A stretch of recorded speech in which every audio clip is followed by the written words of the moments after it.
Buen día, gente querida. Muy buen día a toda la gente que nos acompaña de lunes a viernes en este espacio que tenemos de conversaciones por Facebook Live. Mucha de la gente que nos acompaña también en las conversaciones está atenta al programa de radio que tenemos los sábados de 8 de la mañana a 1 de la tarde. Este sábado va a ser el último programa del año grabado al vivo. Vamos a dejar, por supuesto, programación pregrabada para los sábados que no vamos a estar al vivo en la radio, pero nos vamos a tomar un descanso.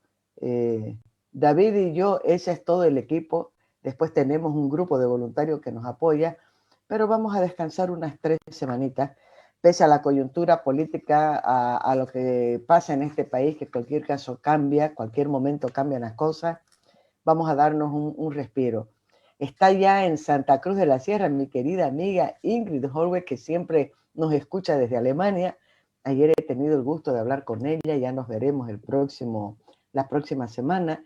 Ojalá que esté escuchándonos y que sepa que me he acordado tempranito de ella.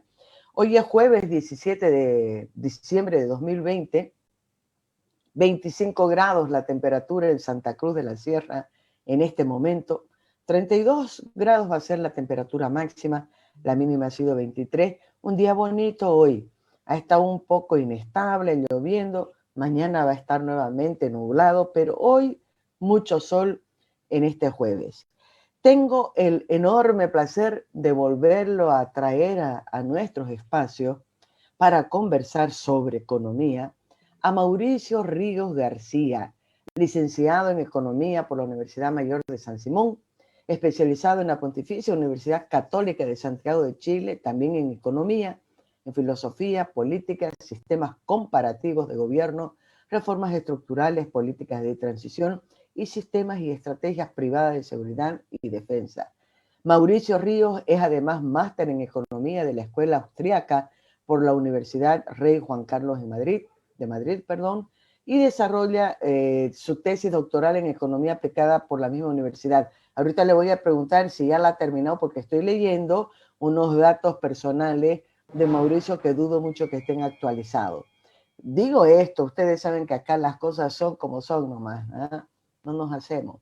Ha publicado en revistas especializadas desde 2006, escribe sobre coyuntura económica en varios periódicos bolivianos y también en otros medios del exterior. Ha dictado cátedras de maestría en diversas universidades bolivianas. Mauricio Ríos García además ha participado en seminarios, coloquios, talleres sobre política económica en destacados foros internacionales.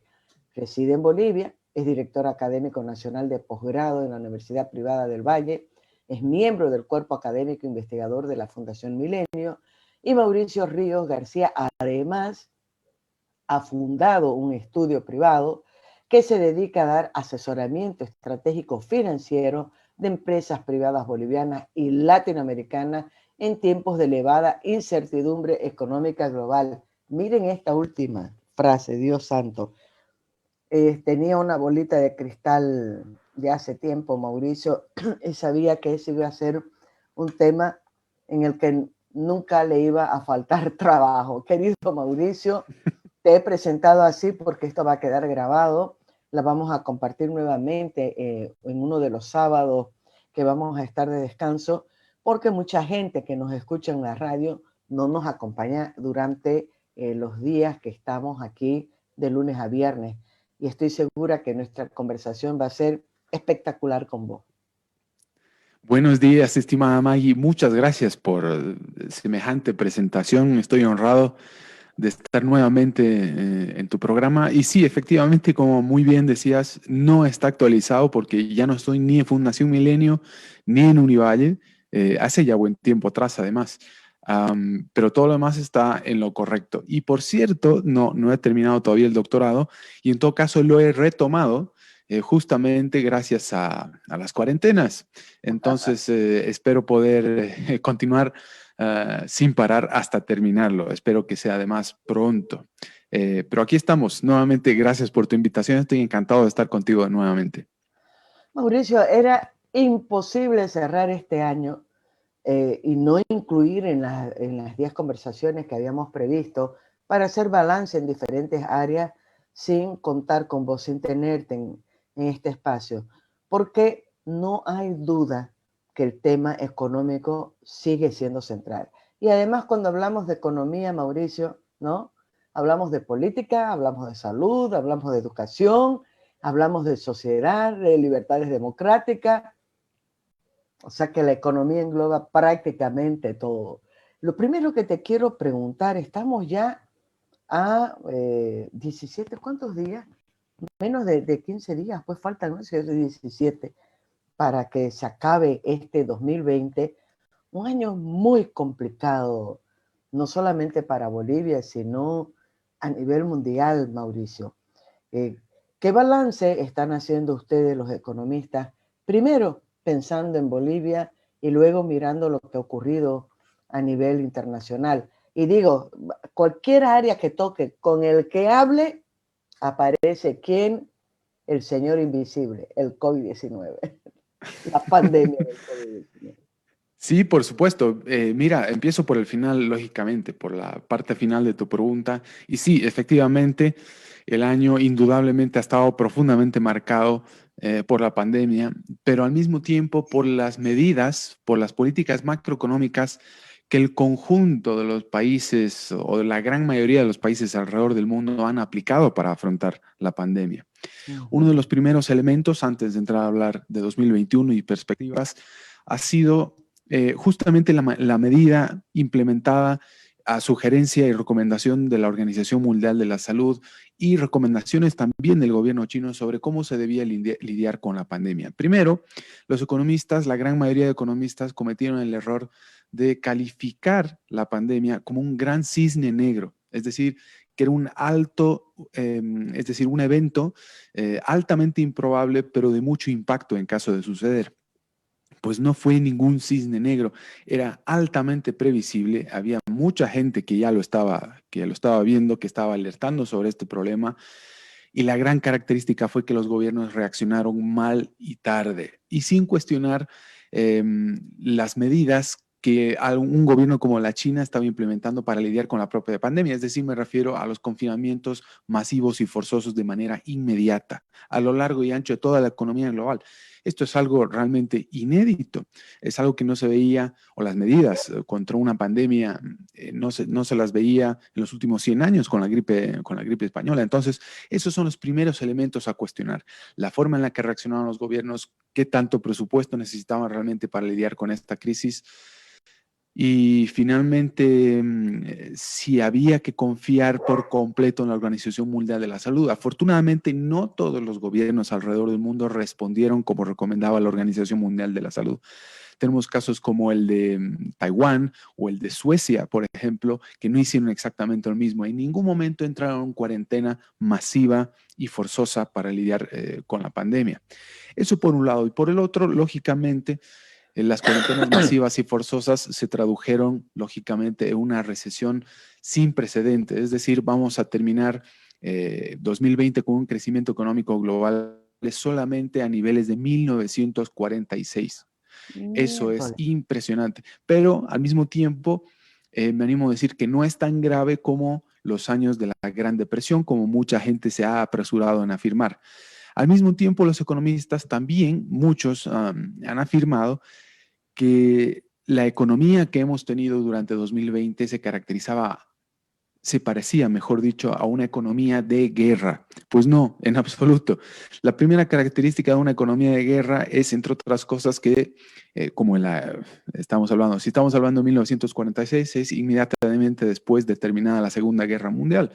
Y la primera característica de la Segunda Guerra Mundial en términos económicos fue que destruyó por completo toda la infraestructura pública de Europa, de arriba a abajo, de un lado para otro.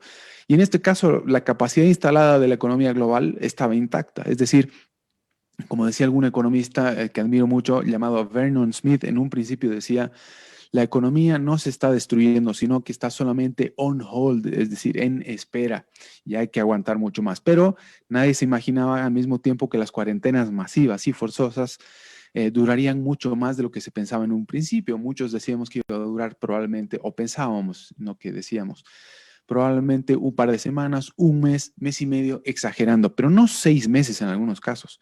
La cuarentena rígida en Argentina duró hasta septiembre. Es impresionante la cantidad de tiempo. Entonces, otra de las características justamente ha sido que muchos de los políticos y gobiernos han aprovechado de esta crisis para hacer cosas que de otra manera no hubieran sido posibles y que se traducen en no más que avanzar sobre las libertades individuales de sus ciudadanos.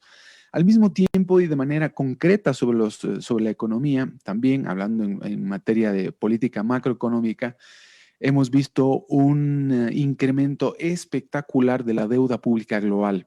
Ha ascendido a 365% del Producto Interno Bruto de la economía global. Eso es muchísimo.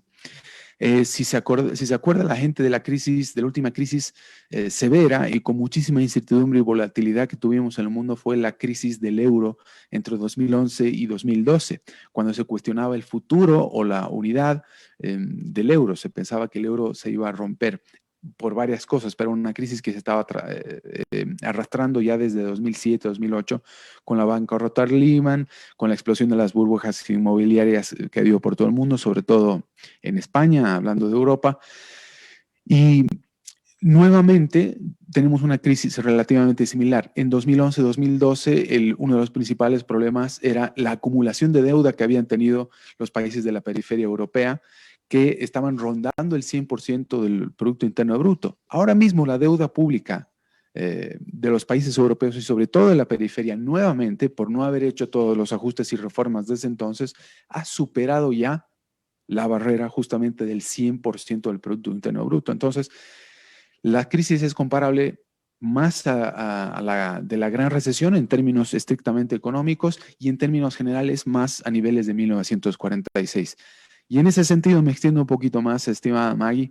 Para 2021 vamos a empezar a vivir, a pesar de que hubo anuncio de la vacuna en la primera mitad de noviembre y que permitió mucho optimismo, sería un error cargar con sobreoptimismo o de pecar de sobreoptimismo para 2021 porque las características que van a tener en términos económicos las distintas recuperaciones de la economía global por regiones va a ser justamente la incertidumbre. ¿Por qué? Entre otras cosas, la vacuna no garantiza que vaya a terminar la crisis de un día para otro, por un lado.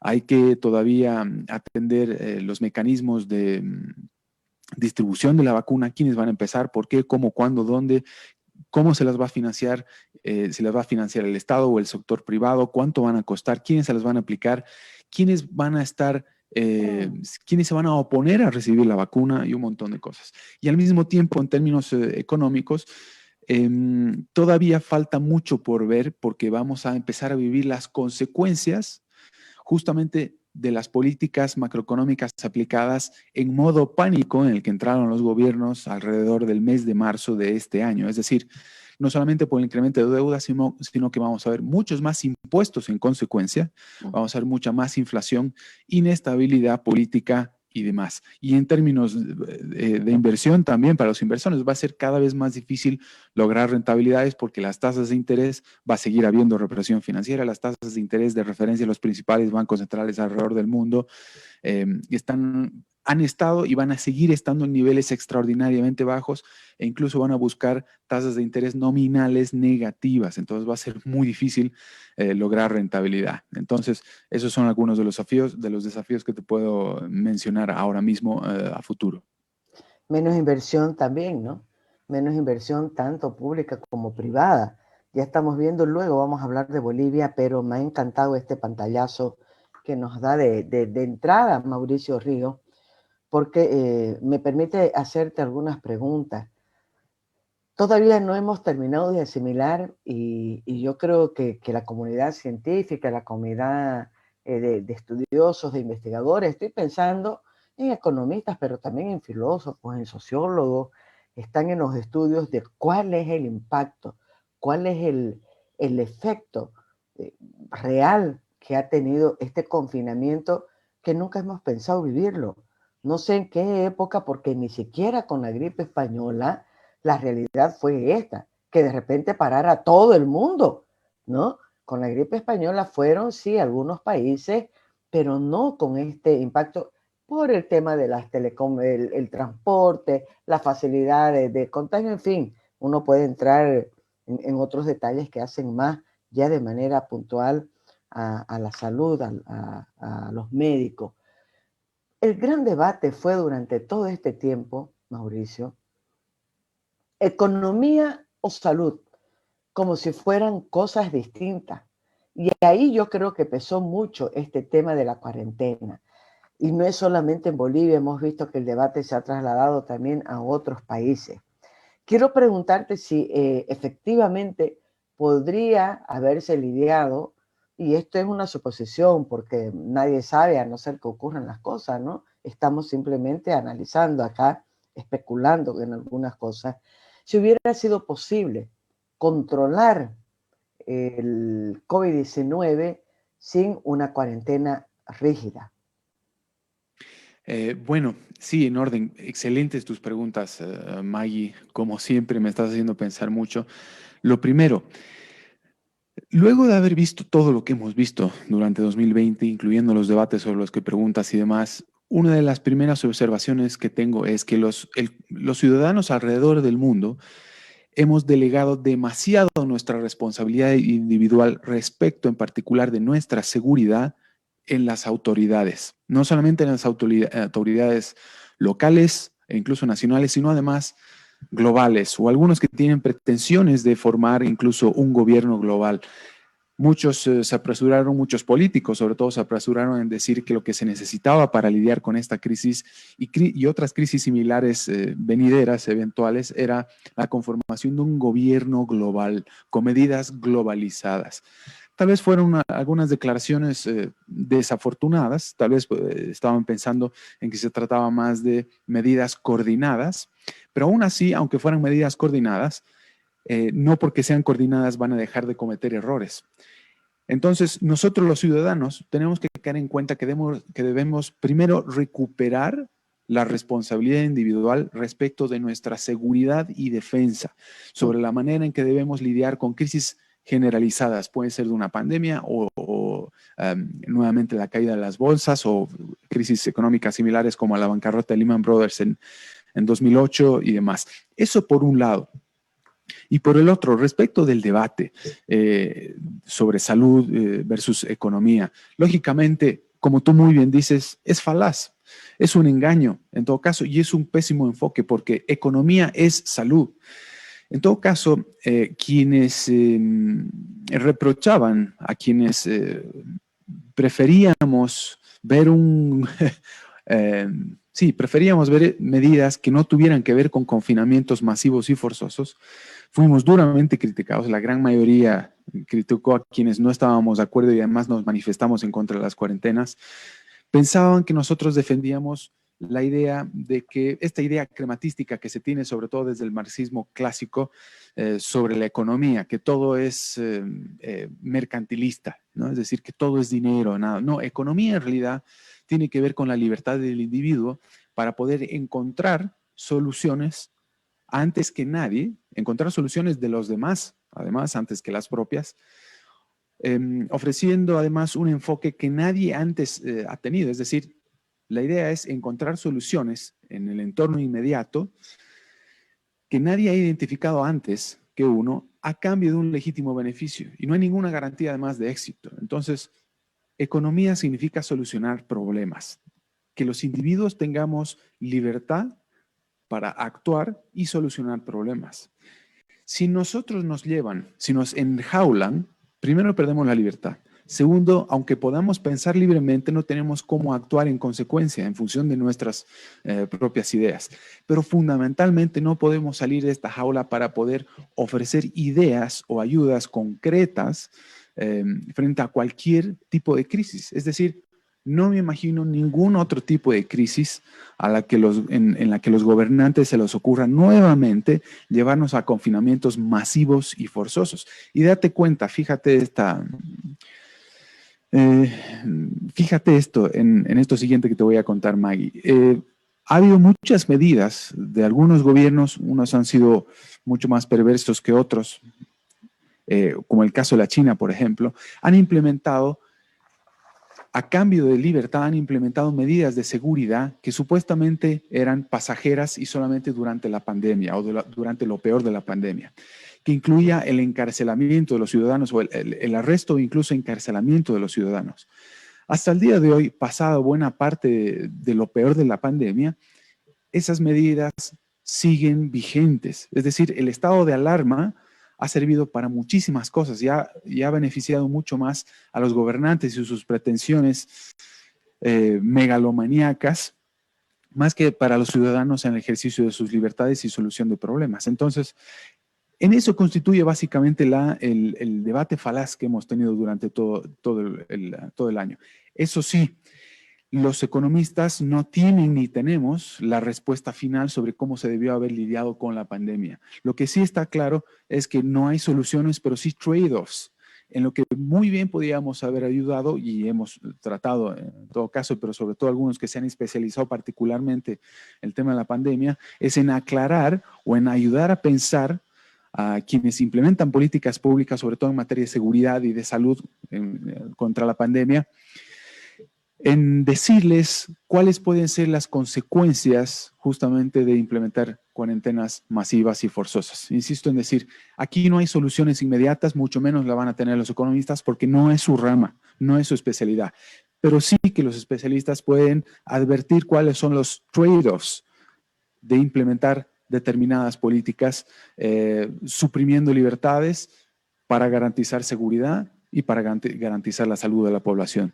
No mucho más. Eso sí, yo estoy consciente de que la ciencia económica debe conversar mucho más con otras, debe hacer mucho mayor esfuerzo para que la gente en general entienda un poco más de economía y de qué se trata exactamente, y que no es esto que nos dicen mucho sobre todo los intelectuales de izquierda o los marxistas clásicos, que la economía tiene una visión crematística, mercantilista, y que todo se trata de dinero y que no me importan los demás. La economía en realidad se basa, como muy bien decía Adam Smith, de servir primero a los demás a cambio de un legítimo beneficio y no de pensar en uno mismo. Es decir, si yo estoy buscando mi propio beneficio, primero voy a buscar beneficiar a los demás, tratando de solucionar problemas de gente que ni siquiera conozco a cambio de un legítimo beneficio. Para comenzar, te digo que todos los médicos que he entrevistado a lo largo de este periodo, y me voy a acordar sobre todo de la entrevista, cada vez que puedo lo traigo a colación, al doctor Gustavo Greco, que es el presidente del Sindicato Médico del Uruguay. Excelente, excelente, qué visión, pero además qué país Uruguay, ¿no? Porque me contó muchísimos detalles. Él era uno de los defensores inicialmente de la cuarentena rígida, llegó a tener reunión con el presidente Lacalle, había asumido recién el poder, y el presidente Lacalle se negó completamente a adoptar esta medida del confinamiento rígido porque estaba comenzando un mandato y decía, no puedo comenzar un mandato mandando a la gente a encerrarse, ¿no? Y es más, de repente ni me van a hacer caso. Y dice el doctor Greco, yo, Maggie, tenía mucha pena porque conocemos cómo es la cultura de latino, ¿no? Que no acata las normas, muy relajado, pero me sorprendieron y debo decir que yo estaba en un error, dice el doctor Greco. Pero ese es el caso del Uruguay, solo que traigo a colación este caso porque nos muestra tal vez el problema de fondo, querido Mauricio, que es la educación ciudadana, la responsabilidad de cada ciudadano. Es más, el gobierno, ¿no?, de Lacalle, completamente opuesto al gobierno que había cesado, logra sentarse, conversan en conjunto las fuerzas políticas, llegan a acuerdos, no hay presión, no hay chantaje, no hay amenaza, logran un consenso y no hacen cuarentena rígida. Dejan en la conciencia de cada uno de los ciudadanos del Uruguay que se cuiden. Y hemos visto, sí, ha tenido algunos problemas, pero Uruguay nunca tuvo ni el 20% de ocupación de sus más de 3.350, camas UTI. Una población chica, pero todo en proporción a la población pues, que tiene cada país, ¿no? Ese ejemplo me ha golpeado muchísimo porque creo que el gran problema nuestro, y lo vemos en otros países también, es esto que vos tocabas aquí, que es la falta de responsabilidad, la falta de conciencia de nuestra propia responsabilidad. Hemos dejado absolutamente todo en manos de las autoridades que se turnan en el gobierno, después nos quejamos, ¿no? Pero es verdad, es una comodidad que tenemos de que nos resuelva el papá Estado todo, hasta esto, que nos dé permiso para salir más o menos como el padre cuando uno tiene 14 años. Ahora, es preocupante porque vemos que tampoco las autoridades en los 3 niveles de gobierno, tal vez un poco diferente en el caso de Santa Cruz, departamento, se han preocupado de educar, de tratar de llegar a la gente con información, de que tomen conciencia. No, más fácil ha sido la toma nomás de medidas mucho más radicales. La pregunta que te quería hacer, si bien que en parte está respondida con estos datos que me has dado sobre el crecimiento de la deuda externa, la recesión, también los niveles de desempleo han aumentado muchísimo. No me acuerdo ahorita la cifra que leí. En Bolivia creo que era 12%, pero a nivel mundial es el doble. No la tengo bien en mente. ¿Por qué te paso estos datos? Porque digo, hay una forma de medir cuál es el impacto de la cuarentena, del encierro, de la suspensión, de todas las actividades económicas versus cuánto de verdad ha incidido la cuarentena para evitar un drama mayor. Perdón, la hice larga la del doctor Greco y me olvidé decir lo central. Él decía, en todo el mundo la cuarentena sirve simplemente por 15 días, 20 días, no sé, un periodo muy corto, para tomar decisiones, armar el aparato y prepararse para lo que viene, ¿no? Nunca se ha visto una cuarentena que dure 100 días, 200 días, no sé cuántos días. Eso, Mauricio, perdón. Bueno, estoy totalmente de acuerdo. Me gusta mucho el hecho de que estés tocando el ejemplo de Uruguay. Y empiezo por el final. Sí, justamente, y para complementar lo que decía en un principio, las cuarentenas servían, y es lo que nos decían desde un principio, las cuarentenas rígidas, masivas y forzosas, insisto en calificarlas de esa manera, eran solamente para que los hospitales, y sobre todo en un país como Bolivia, que tenía escasez de hospitales comparativamente hablando, no se saturaran, nada más. Pero sirvió para muchísimas otras cosas más. En Argentina, por ejemplo, y fundamentalmente sirvió para que la gente siguiera demandando, es decir, para que la demanda de dinero siguiera incrementándose. Es decir, si caía la demanda de dinero, se iba a generar inflación. Si se generaba inflación, iba a haber mayor demanda de dólares. Si había mayor demanda de dólares, iban a tener mayores problemas cambiarios y de reservas con el Banco Central de la República Argentina y varias otras cosas más. El caso argentino en particular, yo creo que es justamente el opuesto del que hemos visto en Uruguay. Y en Uruguay, justamente, yo me atrevería a sumar a este grupo de países que había mencionado que hicieron las cosas bien, como Suecia o Taiwán, inicialmente, que nunca entraron en cuarentenas masivas y forzosas, o al menos no lo hicieron durante tanto tiempo como justamente Argentina o Bolivia incluso.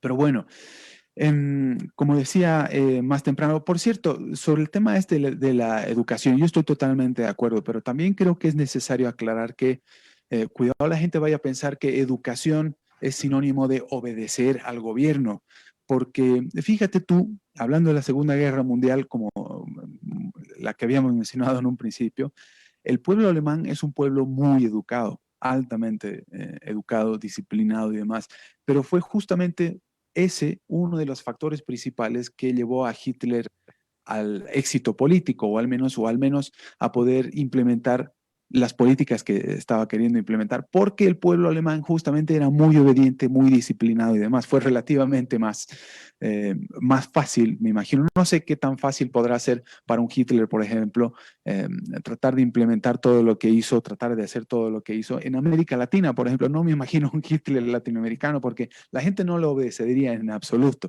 Eso por un lado. Pero por el otro, Uruguay al mismo tiempo yo creo que ha tenido relativamente más fácil el escenario para poder administrar la crisis, entre otras cosas porque comparémoslo, por ejemplo, con Brasil. Brasil es un país enorme, considerablemente más grande que el Uruguay, que tiene flujos migratorios muchísimo más grandes. La cantidad de vuelos que debe recibir el país en su conjunto debe ser extraordinariamente superior al del Uruguay, por ejemplo, ¿no? Entonces, ¿a qué me refiero exactamente? Yo soy un partidario de la secesión, y por secesión no me estoy refiriendo necesariamente a la independencia de Santa Cruz o de la nación Camba o cosas por el estilo. Secesión es el principio, primero, secesión es individualismo, es sinónimo de libertad individual. Secesión quiere decir que yo tengo la posibilidad de no obedecer las reglas de determinados gobernantes y yo creo que está atropellando mis libertades individuales.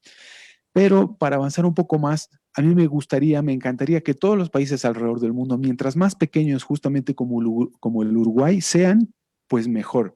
Porque si viene algún gobernante eh, eh, con pretensiones justamente megalomaníacas, es decir, que trata de educar o adoctrinar a la gente para que lo obedezcan y se termine instalando un gobierno perverso, dictatorial, pues le va a ser mucho más difícil.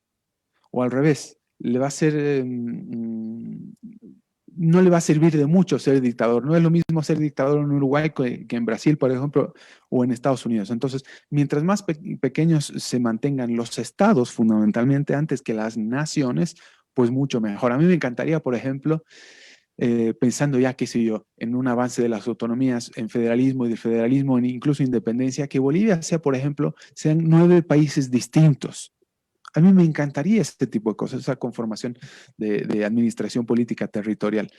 Pero bueno, siempre en defensa, lógicamente, de las libertades individuales. Mientras más difícil le sea a los políticos implementar políticas megalomaníacas y de abuso de poder, pues muchísimo mejor. Y en todo caso, me encanta la idea de destacar que Uruguay, o el espíritu con el que ha atendido Uruguay la crisis, tanto de la pandemia como el desafío de la crisis económica posterior, porque lo que pasa en los países vecinos también lo golpea, es justamente la forma en la que Bolivia debería estar asumiendo ahora mismo los desafíos. Acuérdate, Maggie, que justamente la calle Pou empezó su mandato ofreciendo, o incluso en campaña ya lo había anunciado, empezó ofreciendo facilidades, sobre todo fiscales y de cambio de residencia a los argentinos. Es decir, viendo que Argentina estaba en crisis y para atraer inversión extranjera directa y poder crecer de la manera más rápida posible,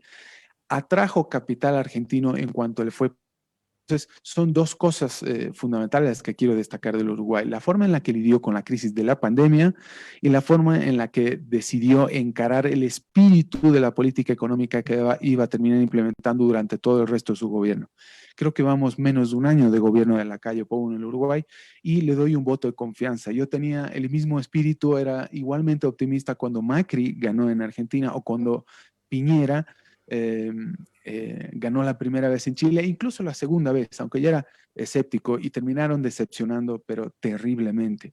Espero que no sea el caso en Uruguay, insisto en decirlo, le doy un voto de confianza y espero que el resto de gobernantes, sobre todo en América Latina y particularmente en Bolivia, terminaran copiando las buenas medidas, particularmente respecto de la economía de la calle Pou y el Uruguay.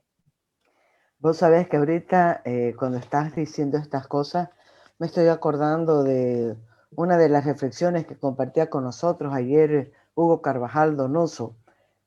Decía él, esta coyuntura con esta crisis, con esta pandemia, lo que va a hacer es que haya mayor presencia del Estado y menos libertad de empresa privada, por las medidas que hay que tomar, porque el COVID no se ha ido, la pandemia todavía tira para largo, estamos en una segunda ola y eso no deja de ser preocupante.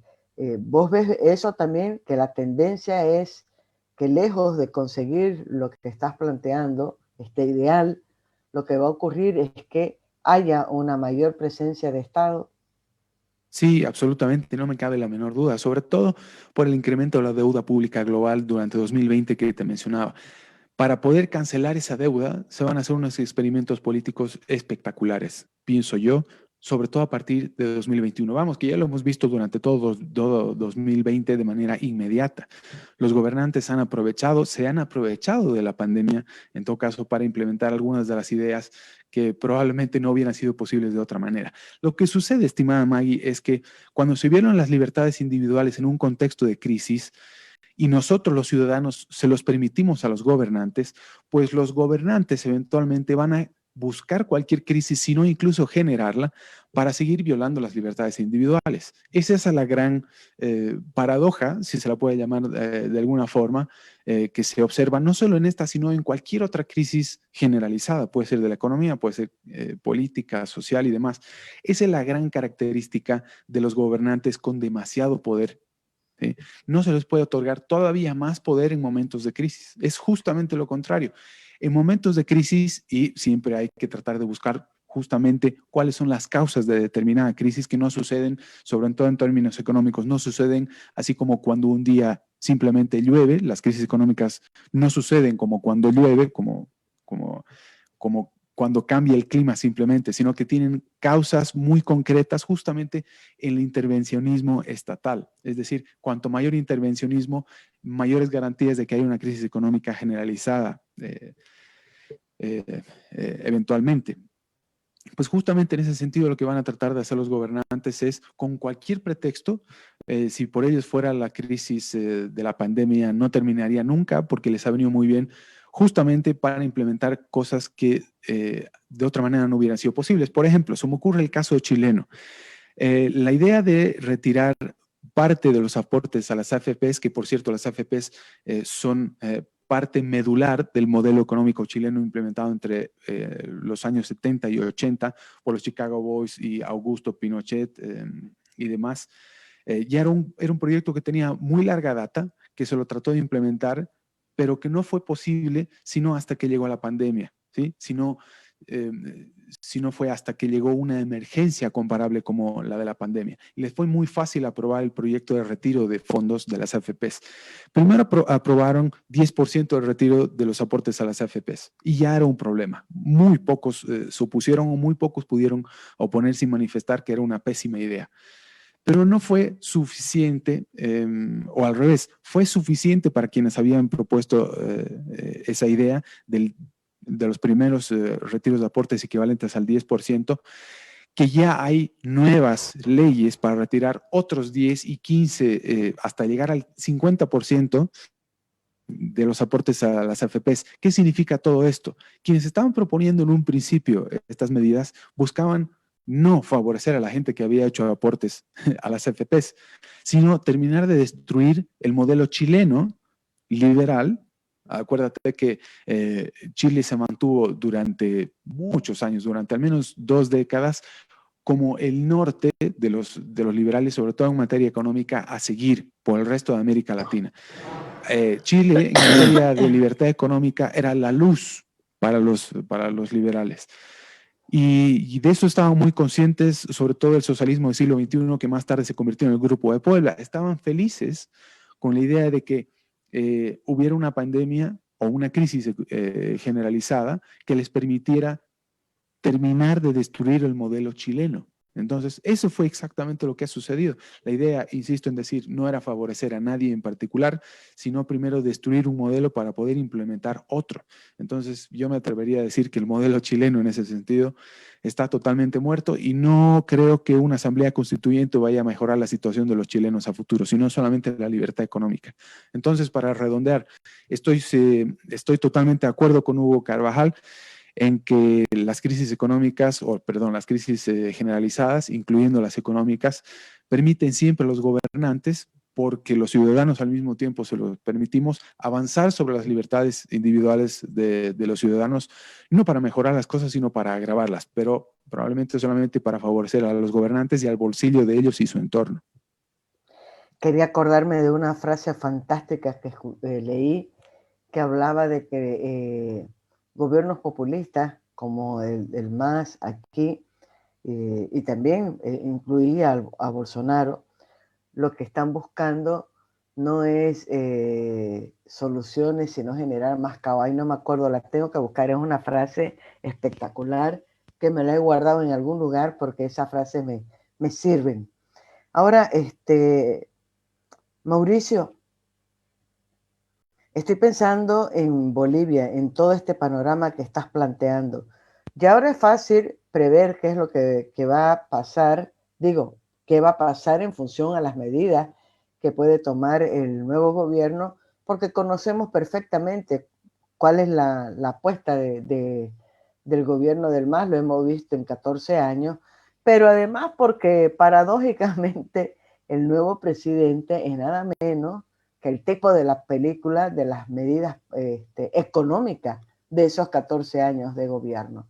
Hay señales que son vistas con muchísima preocupación y no voy a referirme solamente a los empresarios medianos, a los grandes empresarios, sino a la gente común. Un poco les comentaba yo a Mauricio Ríos antes de estar al vivo en la entrevista, todas las preocupaciones que me están llegando, ¿no? De gente que tendrá 500 bolivianos ahorrados, 2.000 bolivianos en su caja de ahorro y está pensando en sacarlo porque está con mucha incertidumbre.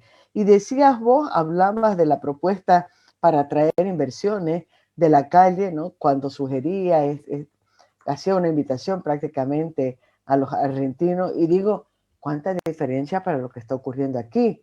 ¿No?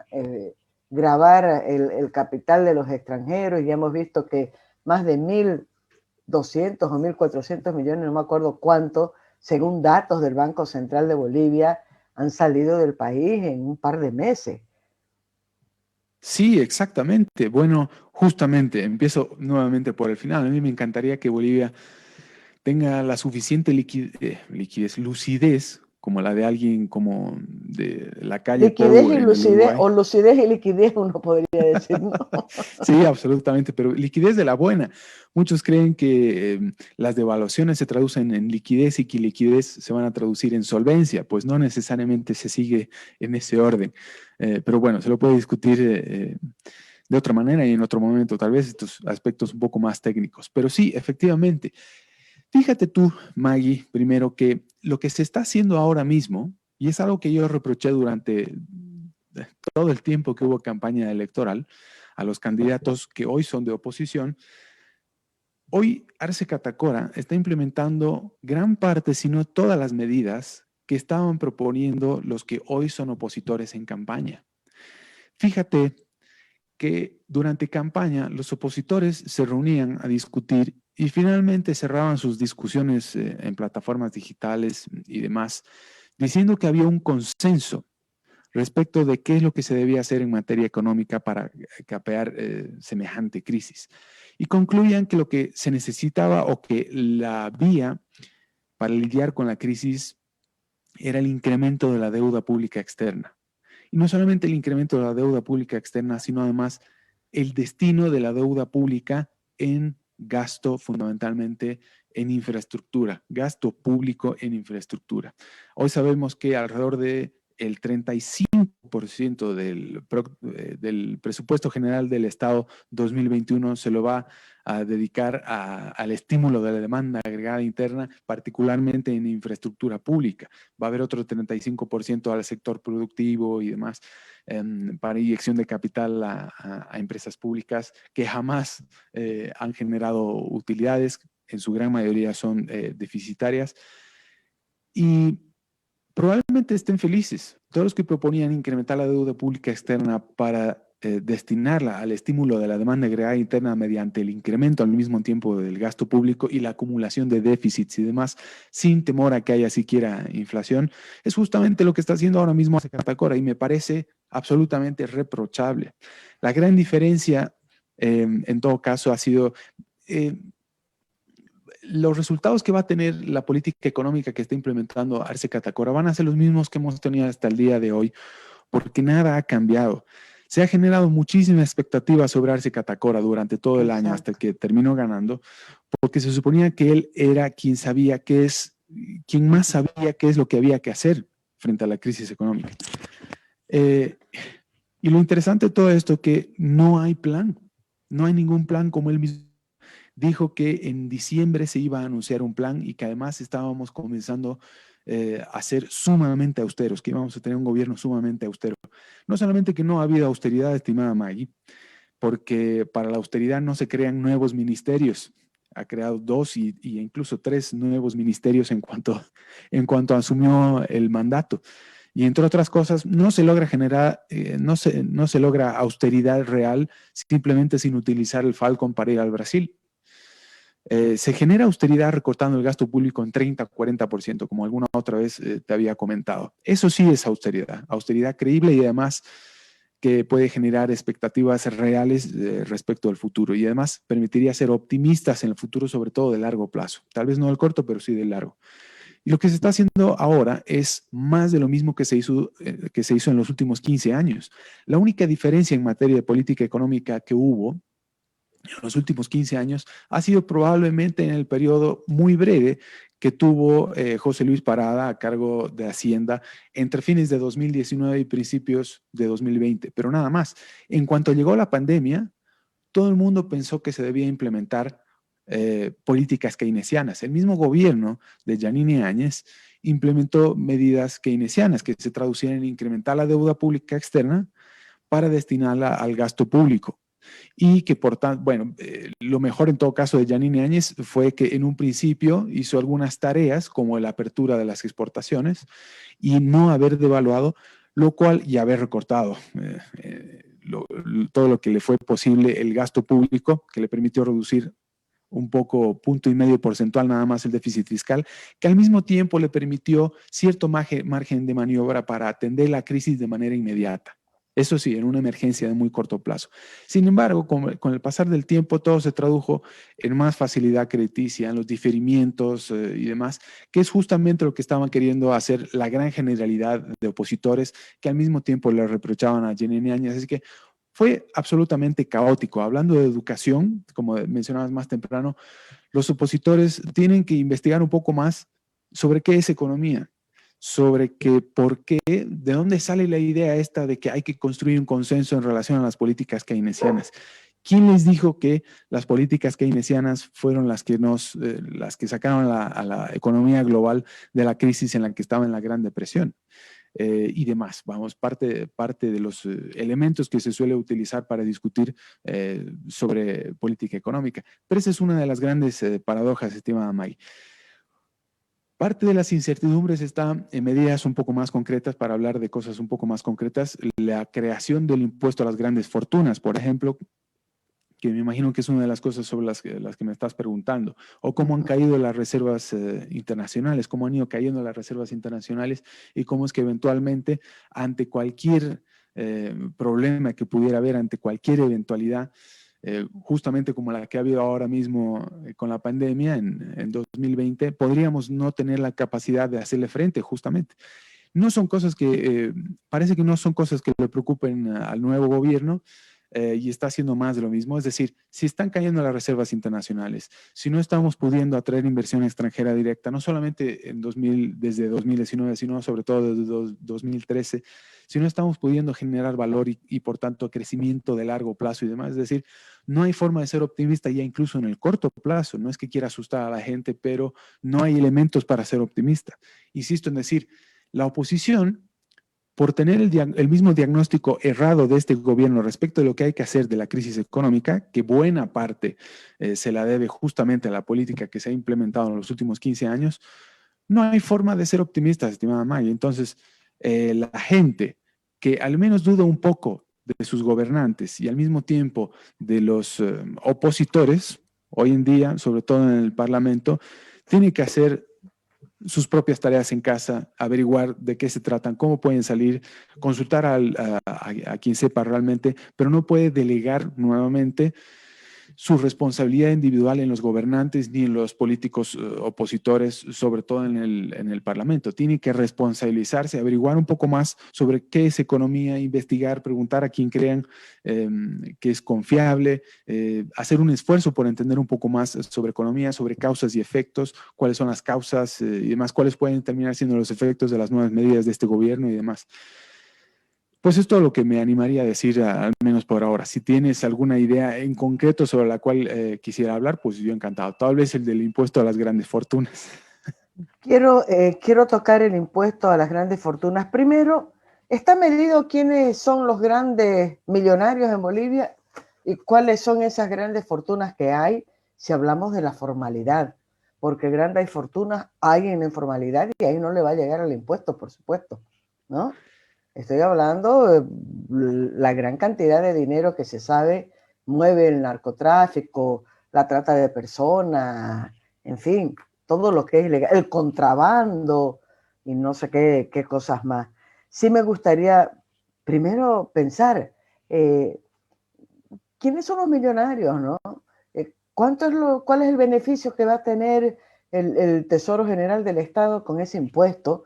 Y entre paréntesis, ahí me preocupa además un mensaje, es un mensaje recurrente, y además porque ando leyendo que ese es un gran error, el mismo Fernando Sabater, filósofo, lo ha planteado así, que es el de creer que el dinero es malo, que el dinero es malo, el diablo es el dinero, ¿no? La acumulación de riqueza es perversa, cuando si no generas riqueza, si no tenés tus ahorros, no vas a invertir, no vas a crecer, en fin, uno puede desarrollar ahí un debate profundo solamente con el tema del impuesto a la riqueza. Sí me gustaría que me digas tu criterio, pero además quiero ahí casar con algo que para mí sigue generando mucha duda, mucha polémica que tiene que ver con el tema de los bonos. Todos celebramos, yo voy a ir a cobrar mi bono también, por supuesto, a nadie le cae mal 1.000 bolivianos, pero me parece algo muy preocupante porque además en la pandemia el tema de los bonos fue, pero como la cereza en el pastel que todo el mundo quería y estamos pidiendo bono para todo. Sí, totalmente de acuerdo. Pues sobre el impuesto a las grandes fortunas. Yo creo que tiene mucho más de político que de económico. La intención es mucho más política que económica. Primero porque el impuesto a las grandes fortunas no tiene un fin recaudatorio. En un principio, cuando se conocieron algunos de los ¿Y primeros cuál es el proyectos fin? o ideas, se pensaba que se podía recaudar no más de 14 millones de dólares aproximadamente. Conforme pasó el tiempo, fueron modificando el proyecto hasta tratar de que el impuesto a las grandes fortunas recaude alrededor de 100 millones. Sigue siendo muy poco. En todo caso, la idea de todo esto es, porque además el impuesto, la creación del impuesto a las grandes fortunas es copia de otros lugares como Estados Unidos y España, donde justamente, como tú muy bien decías, son economías altamente formales, o al revés, donde la informalidad es muy reducida. Entonces, si se pretende aplicar el mismo impuesto acá, primero que sería perverso en términos absolutos, y segundo que en términos relativos sería muy difícil aplicarlo, no sería tan fácil como en España.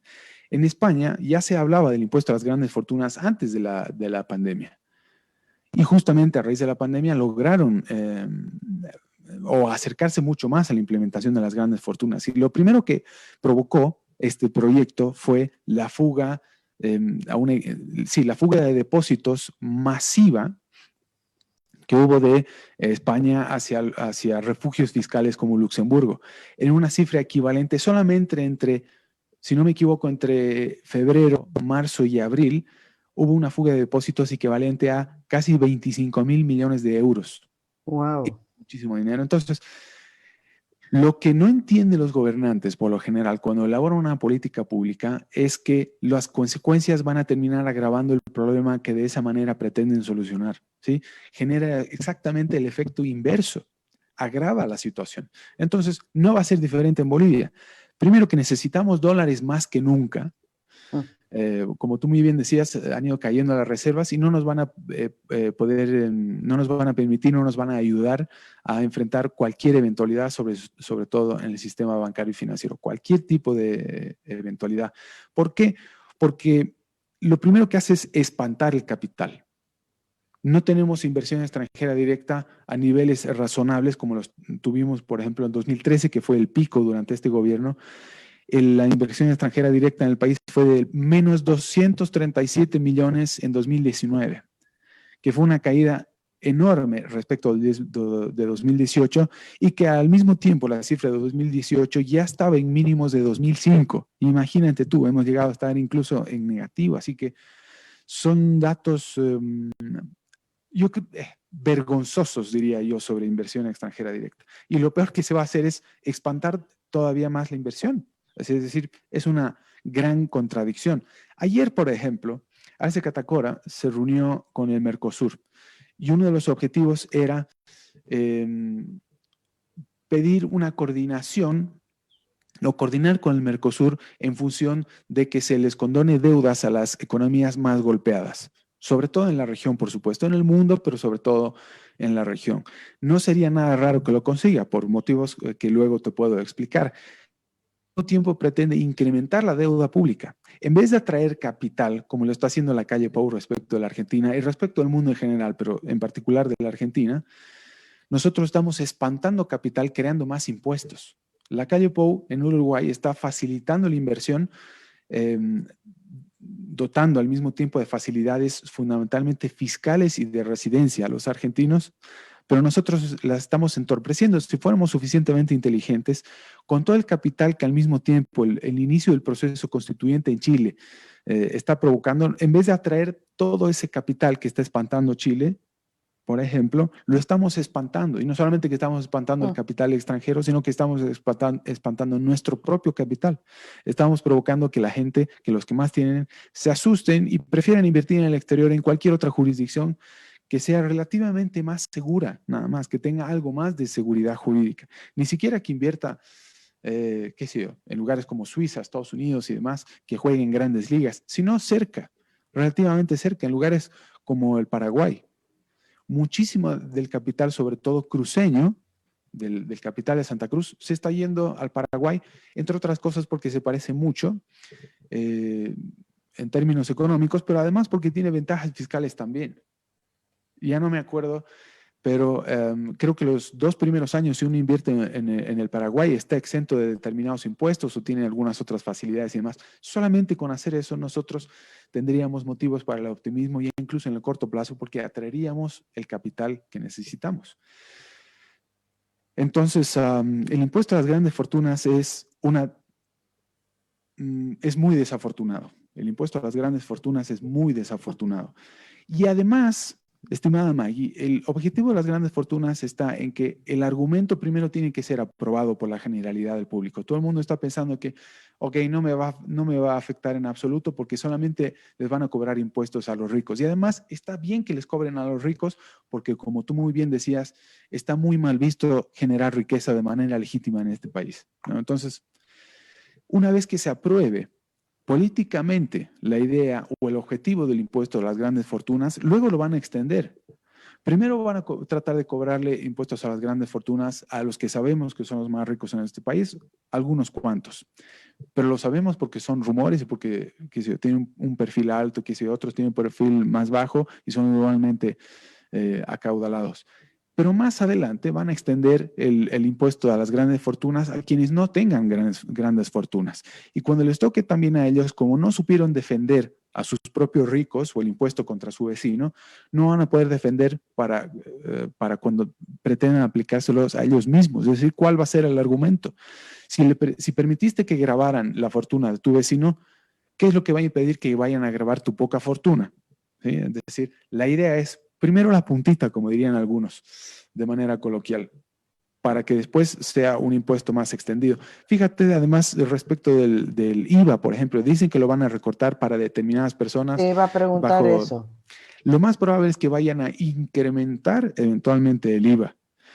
Esa fue una promesa de campaña, pero cuando hay que aplicar o hay que cumplir las promesas de campaña, las cosas cambian, las cosas van cambiando un poco. Ahora empiezan a decir, no, en realidad el IVA es solamente para estas personas y bajo determinadas condiciones y demás y demás. Lo más probable es que un poco más adelante incluso incrementen el IVA. Así que eso va a terminar agravando de manera considerable la situación. Pero no me acordaba la segunda parte de tu pregunta, estimada Mayo, o creo que el tema de los bonos. El tema de los bonos. Ah, perdón, sí, el tema de los bonos. No, en absoluto. Yo estaba de acuerdo en que, dada la extensión de las cuarentenas masivas y forzosas, sí había que ayudar a la gente, pero no había mecanismos muy precisos para ayudar a la gente. Nadie sabía cómo hacerlo exactamente. Como había que hacerlo de la manera más rápida posible, creo que en un inicio los bonos una medida acertada. Pero ¿por qué encontré yo que era una medida acertada? Fundamentalmente porque era una medida temporal, estaba lo más focalizada posible y sobre todo no generaba expectativas hacia futuro, es decir, que era un bono permanente y que por tanto uno podía estar tranquilo porque los bonos iban a llegar. El problema es que si llegan gobernantes justamente como los del movimiento al socialismo, en concreto Evo Morales o Arce Catacora, van a recurrir a la política de los bonos para seguir con el espíritu populista. Pero al mismo tiempo los economistas creen que el estímulo de la demanda agregada interna o la inyección de liquidez exógena a la economía va a mejorar las condiciones de vida de la gente. Hay mucha gente que está siguiendo la teoría monetaria moderna, por ejemplo, que no se traduce en otra cosa más que en crear dinero de la nada o devaluar la moneda y inyectarla a la economía sin preocuparse de las consecuencias que pueda tener sobre la inflación, sobre la estructura productiva o sobre la dinámica del sector bancario y financiero. Es sumamente perverso. Mira, fíjate tú que en el presupuesto general del Estado 2021 se está proyectando una inflación del 5% o 4,9%, si tú quieres. Después de haber tenido inflación negativa o desinflación, que no deflación, que eso es otra cosa, después de haber tenido desinflación en el primer trimestre de este año, a pasar a tener una inflación del 5% en 2021, en el mejor de los escenarios, yo creo que podría ser todavía superior, es motivo para preocuparse. ¿Por qué? Porque se está cumpliendo lo que yo me temía que iba a suceder con este tipo de políticas. Primero, que no van a ayudar al aparato productivo en absoluto, y segundo, que solamente van a generar inflación. Es decir, es el peor escenario posible. Estancamiento económico más inflación, es decir, estanflación. Y bajo ese escenario, las medidas que quedan para implementar, para ayudar a la economía a salir adelante, siempre son impopulares, porque es muy complicado, entre otras cosas, porque implicarían necesariamente reducir el tamaño del aparato público, realizar recortes estructurales al gasto público, reducir el déficit fiscal, reducir la deuda, es decir, ajustar el cinturón Eliminar de subvenciones. eliminar subvenciones justamente, sobre todo a hidrocarburos, probablemente recurrir al FMI por un crédito de emergencia para solventar las emergencias en el sector bancario y financiero, probablemente, es decir, es muy, muy, muy impopular. Lo que estamos haciendo en todo caso, incluyendo la política de bonos este año y con las políticas de Arce Catacora, es postergar la solución de los problemas a cambio de agravar esos mismos problemas. Entonces, puede que en el corto plazo no hayan un escenario catastrofista, no se dé un escenario catastrofista, pero podemos estar seguros en que estamos construyendo un escenario cada vez más complicado para la gente, paradójicamente, empezando por los bonos que se supone que benefician y alivian a los más pobres, ¿no? Cuando en realidad solamente es para comprar la conciencia probablemente de algunos y sobre todo de los más incautos que no entienden o no saben mucho de economía. Yo entiendo que es una ciencia lúgubre, una ciencia muy oscura, pero de la que todo el mundo, mejor dicho, debería enterarse. Es decir, tiene que hacer el esfuerzo por entender un poco más de economía para entender estos pequeños fenómenos y que los bonos justamente que buscan beneficiarlos no los beneficien, sino que agravan su situación. Se me fue de haber comentado algo cuando hablaba Mauricio Ríos sobre el tema del impuesto a la fortuna, que es una medida desafortunada. Me ha gustado el juego de palabras, además, porque el tema es que no solamente afecta a los ricos, ¿no? Que no sé, insisto, cuántos serán y cuál será el capital de esos ricos formales, porque los que están en la informalidad no los podemos medir, pero lo preocupante es que tal vez la gente no toma todavía conciencia, es que no les está afectando a ellos. Ellos van a sacar su capital, los van a llevar a otra parte. Eso va a tener también un impacto en la capacidad de generar empleos, porque ¿quiénes son los que generan empleos? Son los empresarios, las empresas pequeñas, medianas, las grandes, ¿no? Sobre todo medianas y grandes. Entonces, a veces no tenemos la capacidad de ver más allá del anuncio que nos puede parecer simpático y a algunos hasta les puede alegrar. Dice José Luis Arteaga Céspedes, mi querido amigo José, lo que vive en Lima hace más de 20 años, él es cruceño, es economista también. Dice, el gran problema en el análisis económico tradicional es que no se reconoce que en Bolivia, lamentablemente, la economía es totalmente política. Ana Carola Saavedra dice, a los gobiernos les ha caído como anillo al dedo la pandemia. Si por ello fuera, tratarían de tener a la gente encerrada en sus casas, muertos de miedo, pensando que ellos son sus grandes héroes. Es verdad, es lo que ha dicho Mauricio. Besos, Patricia Viera. Ángela Sancetenía dice que vos decís los que pocos se atreven a decir de una forma simple y respetuosa. Felicidades, qué gusto escucharlo, dice Ángela. Alicia Dorada nos está mandando saludos. Richard Sorge también dice, la cuarentena rígida, a pesar de ella, permitió resetear algunos hábitos y actos mecánicos del día a día que de otra manera no los habríamos percibido. Ha habido también mucho, Guillermo Balboa nos manda saludos, ha habido mucho debate sobre ese tema. Es verdad, la gente volvió a la familia, volvió a reunirse, volvieron a estar en casa. Es más, muchos matrimonios han terminado separándose porque ya se habían desacostumbrado a estar. Me estoy riendo, pero es serio, no me estoy inventando nada. Solo Pero que, algunos para bien, finalmente, estimada no, Maggie. Si hay algunos que estaban destinados a fracasar y la pandemia ha provocado claro. que No, terminen pero tomando a decisiones. lo que quiero ir es que sí, hay muchas cosas que uno dice nos obligó a acelerar la Mm. conexión con las nuevas tecnologías, ¿no? La gente estuvo obligada a aprender nuevas habilidades, lo que fuera, pero todavía no hay un estudio cabal para decir cuál es el impacto. El impacto, por ejemplo, de que los niños dejen de socializar con sus compañeros en el colegio, con los profesores. Todo eso forma parte también de la vida cotidiana, ¿no? De la vida normal, la convivencia en el trabajo, las interrelaciones, en fin, hay un mundo de cosas ahí. Ahora, Mauricio, yo no quiero que se nos acabe el tiempo sin preguntarte algo. ¿Cuáles son las principales preocupaciones que te están planteando los empresarios con los que vos tenés posibilidad de hablar? Y me imagino que muchos te están llamando. Sí, absolutamente. Son dos cosas directamente vinculadas. Primero, y son cosas que habías todo muy bien mencionado más temprano. Una es si va a haber devaluación o no, cómo anda el nivel de las reservas internacionales en el Banco Central, cuál va a ser el efecto de los diferimientos en el sector bancario y financiero, la acumulación de reprogramaciones y diferimientos que se tienen que cumplir hasta las próximas 2 semanas. En los primeros días de enero ya tenemos que saber qué es lo que va a pasar en el sector bancario y Dios. financiero, qué es lo que más me preocupa a mí en particular. Es sumamente complejo, no quiero alarmar a nadie, pero yo hablando con amigos que trabajan en banca, están sumamente preocupados, están histéricos, ahora sobre todo en las fiestas de Navidad y fin de año, reuniones familiares, donde uno se supone que debería estar más relajado y tranquilo y olvidarse de lo cotidiano, la están pasando de manera histérica porque están preocupados con los efectos que va a tener. Es decir, en este caso sí que no me atrevo a decir algunas cosas que pienso porque es demasiada especulación y provocaría probablemente más especulación en el público, pero vamos a tener problemas en el sector bancario y financiero, así lo dejo. Eso por un lado. Por el otro, bueno, en No te todo voy a caso, obligar a que digas, porque sé que sos responsable. te Después le voy a agradezco. decir a Mauricio que me lo diga a mí. No, yo estoy seguro que además lo sabes muy bien, pero sí, de todas maneras te lo voy a Sí, decir.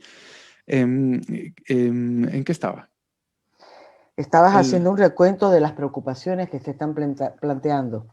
Si habrá sí, correcto. devaluación, si, cuál va a ser el impacto del diferimiento de pagos, ya se vencen los plazos, Ujú. y ahí estábamos. Exactamente, gracias por la ayuda, estimada May.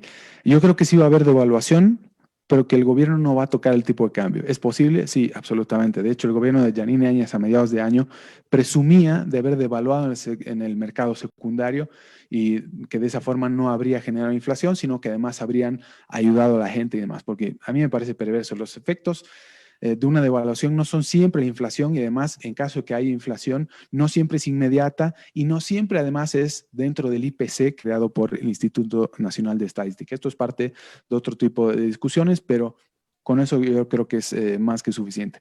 Y lo otro es saber qué perspectivas hay ya para 2021, sobre todo, tú muy bien sabes, estimada Maggie, yo me concentro en clientes high-end, como se les llama, ¿no? Es decir, justamente a familias con alto patrimonio, fundamentalmente. Entonces, hay que asesorarlos en materia de estrategia. Entonces, me dicen, ¿qué alternativas hay? Porque no quisiéramos terminar de desinvertir en el país.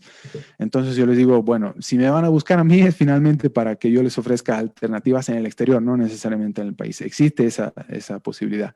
Pero todo se concentra fundamentalmente en las oportunidades que queden en el país para invertir a largo plazo, para quedarse, para terminar con los proyectos que habían iniciado antes de 2019.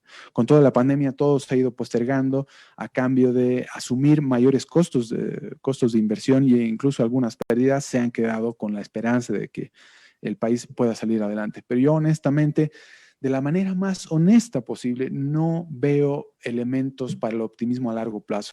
No veo, como decía más temprano, elementos para el catastrofismo en el corto plazo. Yo creo que va a haber un año de gracia aproximadamente, fundamentalmente porque van a haber iniciativas en el mundo, sobre todo de los organismos multilaterales relacionados a la otorgación de créditos concesionales o a condonaciones de deuda y demás, muchas más facilidades durante 2021, pero un poco más adelante ya es muy difícil hacer proyecciones. Entonces, si bien no hay un escenario catastrofista en el corto plazo, tampoco se pueden elaborar políticas, o no políticas, mejor dicho, estrategias de mucho más largo plazo. Entonces es muy complicado. Lo que estoy queriendo decir es, en realidad tenemos un año para quienes no hayan tomado decisiones muy difíciles antes, ya con la crisis de octubre y noviembre de 2019, más lo de la pandemia, más la victoria de Arce Catacora y todo lo que está pretendiendo hacer en materia de política económica, que las tomen ahora, en 2021, a más tardar. Pero decisiones serias, ¿no? Es decir, si termina por cerrar la empresa que tiene acá e incluso se van a vivir al exterior, porque estamos Te cuento que sé de varias considerando familias que han hecho esas eso. ideas. Sé de un par de familias que ya tomaron esa decisión y están trasladándose con pilchas y todo a otro país. Sí, en la gran mayoría de casos, sobre todo como decía más temprano también, de las familias con alto patrimonio, lo mejor es tomar decisiones, por más duras que sean, decisiones orientadas en ese sentido. Es decir, yo creo que es lo mejor que pueden hacer en la gran mayoría de casos, porque no hay, ni siquiera el lenguaje que se utiliza, estimada Maggie, al implementar este tipo de políticas como el impuesto a las grandes fortunas ayuda. En absoluto. Lo que más necesitamos ahora mismo es dólares del exterior, preferiblemente en forma de inversión extranjera directa y no en forma de préstamos para salir adelante. Y lamentablemente, con toda la pérdida de reservas que hemos tenido de dólares para poder hacer frente a cualquier eventualidad de corto plazo, quien más dólares necesita ahora mismo, porque tienen las cuentas más deterioradas que nadie, es justamente el Estado y particularmente el gobierno de Arce Catacora. Entonces, no van a venir los capitales, no va a haber oportunidad de inversión. En todo caso, las inversiones que queden acá van a encarecerse y las inversiones, en todo caso, que puedan llegar del exterior solamente se van a concentrar en commodities porque es el único lugar donde tienen margen realmente, es decir, en la exportación o en negocios vinculados a la exportación de hidrocarburos a Argentina y Brasil, o a la minería y commodities blandos como la soya probablemente, pero ningún otro tipo de negocio tiene muchas mayores expectativas de crecer y elaborar proyectos a mucho más largo plazo que 2021. Entonces, 2021 va a ser un año clave en todo sentido. Bueno, y en eso se concentraría básicamente mis preocupaciones más inmediatas, ¿no? El sector bancario y financiero, riesgos cambiarios y qué estrategia se puede establecer ahora mismo antes de que al mismo tiempo los gobiernos más grandes alrededor del mundo establezcan más políticas desafortunadas. Afortunadamente hay alternativas y no es el fin del mundo, eso sí, pero sí que vamos a tener suficientes problemas como para considerar la toma de decisiones importantes en el muy corto plazo. Vos sabés que una de las cosas que me llamó muchísimo la atención, una de las noticias, hasta se lo dije a Luis Carlos King, que es el presidente ejecutivo del proyecto Urubó Village, que es un proyecto de urbanización que está en Porongo, al lado, aquí, terminando La Roca y Coronado, yo vivo por esa zona, está la urbanización. Ya han hecho el anuncio en estos días, deben estar por hacer ya la consolidación de la adjudicación, si no me equivoco, es por invitación directa para comenzar las obras de construcción del puente, un nuevo puente que va a arrancar desde el final de la avenida Roca y Coronado y va a ir al otro lado de Porongo. Y yo le decía, caramba, celebro el optimismo que tienen ustedes, ¿no? Y le preguntaba eh, cuál es el secreto. Bueno, el asunto es que ya tienen una inversión metida y parada ahí hace 5 años, que es la urbanización, y van a seguir arriesgando. Pero es un riesgo, ¿no? Porque tenemos que considerar, estamos comenzando una gestión de gobierno que va a durar 5 años mínimo. Exactamente. Y yo personalmente dudo que vaya a cambiar en la lógica que tiene en relación a la mirada y a la práctica en sus políticas económicas. Mira, estimada Maggie, primero, yo no sé, y muy probablemente compartas mi opinión, yo no estoy seguro incluso sobre que Arce Catacora tenga las posibilidades de terminar su mandato. Hacer proyecciones a 5 años vista, a partir de ahora, con todo lo que estamos viendo y con el agravamiento del escenario, sobre todo económico, en el corto plazo, podemos esperar de todo en este país. Lo que hemos vivido solamente en un año, en el último año, ha sido sumamente complejo y es algo que muy pocas personas se podían haber imaginado. La caída de Evo Morales, el paro absoluto ciudadano que hubo en 2019, a fines de 2019, de 21 días, no se lo imaginó nadie, que fue totalmente espontáneo además, o la pandemia, o las medidas contra la pandemia, o qué sé yo. En Bolivia, bueno, es una frase Es desafortunada verdad. también de Víctor Paz Estenssoro, que pasa todo y no pasa nada al mismo tiempo, pero eso solamente, decir eso solamente se lo pueden permitir quienes no tienen mucho que perder, en todo caso. Quienes tienen más que perder, cuando pasen esas cosas, sí que es motivo para asustarse, y en caso que tomen medidas como la que me mencionabas de las familias que tú conoces que han decidido irse, estarían absolutamente justificadas. Espero estar equivocado, pero hay que considerarlo también. Tal vez no sea lo más probable ahora mismo, pero sí que es posible. Así que calma y paciencia y a ver qué sigue sucediendo, pero no hay que perder esos elementos de vista. Vos cuando decías que Arce puede no terminar el mandato, y si yo coincidía, sí, coincido absolutamente con vos, y por varios escenarios. Primero por el impacto económico, por la crisis que puede venir, porque no va a tener la plata, pero además porque eso se va a sumar a un conflicto que ya hay interno en el MAS. Él no va a tener la luna de miel ni la estabilidad de la que gozó Evo Morales a lo largo de 14 años. El propio Evo Morales está ya ahorita con un liderazgo requebrajado, ¿no? Sigue siendo, por supuesto, la única cabeza visible y fuerte en el MAS, pero hemos visto los incidentes que se han presentado solamente por un tema de definición de candidatura en estos últimos días. Ni me imagino lo que pueda hacer ya en el tema de las presiones de los sectores que son afines al MAS, queriendo sus regalías, sus medidas, sus cositas, no sé. Segundo, Arce también es un hombre que tiene que cuidar muchísimo su salud. Sabemos que tiene un tratamiento, no es un tratamiento sencillo. Tercero, mucho se dice, y lo ha especulado aquí Amílcar Barral, me decía Maggie, primero pensaba que era un absurdo, una locura de la gente que me lo decía, pero viendo las cosas cómo están pasando, cómo está funcionando la justicia, el tema de esta comisión de la CIDH que está aquí, el relato que se está haciendo de querer consolidar la idea de golpe, ¿no? Me lleva a creer de que es no más cierto lo que me han dicho un par de amigos locos, de que lo que se está haciendo es armando toda una estrategia para decir que lo que hubo fue un golpe de Estado, no un fraude electoral, que al pobre Evo Morales le robaron su elección y que por tanto, señor Arce, usted devuélvale a Evo lo que le corresponde. Y me decía Milcar, ¿crees, Maggie, vos, que Arce le va a decir no? Bueno, estamos especulando, pero son escenarios también posibles, ¿no? Ahora, ahí voy a volver a acordarme de algo que fue muy valioso. La conversación con Hugo Carvajal fue extraordinaria. Te lo voy a pasar el enlace, Mauricio, para que la escuché. Vi Es una bueno parte, sí, escuchar muy agradable, sí, a interesante. políticos como Hugo. Me decía, Maggie, ahorita debería de haber una preocupación y ya comenzando un trabajo desde ayer para ir preparando y formando a los que han sido elegidos en la Asamblea Legislativa. Estaba hablando de las bancadas de oposición, ¿no? Hay que prepararlos, hay que educarlos, hay que enseñarles qué son las políticas, por dónde va. Aquí metería yo el tema de la economía, porque al final de cuentas, ellos van a ser decisivos en lo que pueda pasar o dejar de pasar en este país. Y nos estamos despreocupando y dice, hay mucha gente nueva que no conoce cómo funciona el aparato del Estado, no sabe cómo son las relaciones políticas. Y creo que esta reflexión que vos has hecho refuerza muchísimo lo que me dijo Hugo Carvajal ayer. Ahora, querido Mauricio, para terminar, aquí hay un comentario, dice, a ver, se podrá dejar el gobierno por el estado de su salud, dice José Lo Arteaga, y es lo que hemos comentado.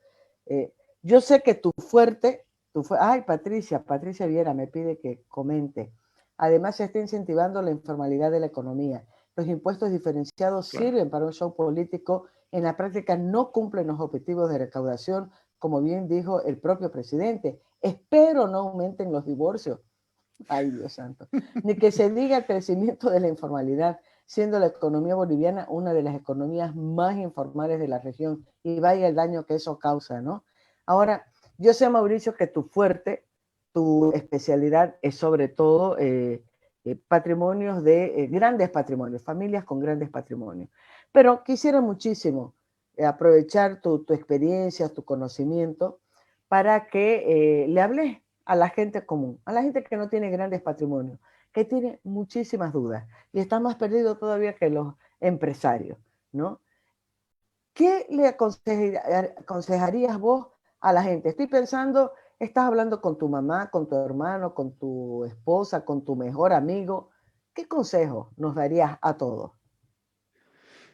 Bueno, lo primero es que ahora ya que estamos a fin de año y empezando las fiestas de fin de año, Navidad y demás, que es una temporada en la que se suele hacer más gastos, que sacrifican al menos una Navidad para que no gasten demasiado en cosas que no necesitan o que traten de ahorrar por primera vez, por primera Navidad, porque van a necesitar de sus ahorros, sobre todo en 2021, y que vayan olvidándose incluso del carnaval y que todo lo poco que puedan ahorrar lo transformen en dólares, ¿sí?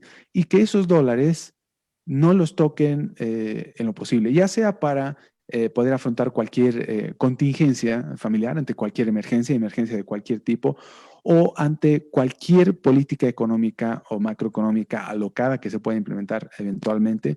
Insisto, también ante cualquier eventualidad al mismo tiempo.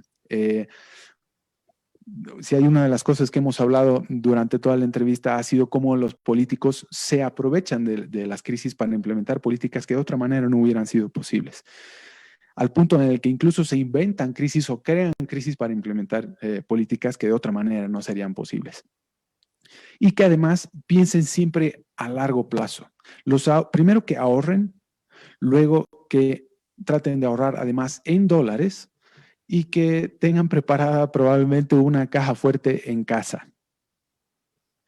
Yo Es te iba lo a máximo preguntar que me eso atrevería a ahorita. decir. Sí, exactamente, que ahorren y además en casa, que no toquen sus ahorros, que ahorren lo que más puedan.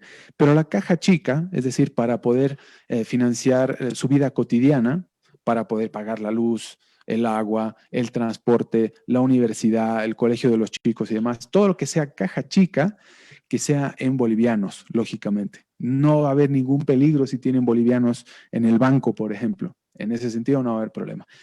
Pero los ahorros de largo plazo que sean en dólares y en lo posible en su caja fuerte, en la caja fuerte que puedan tener en casa.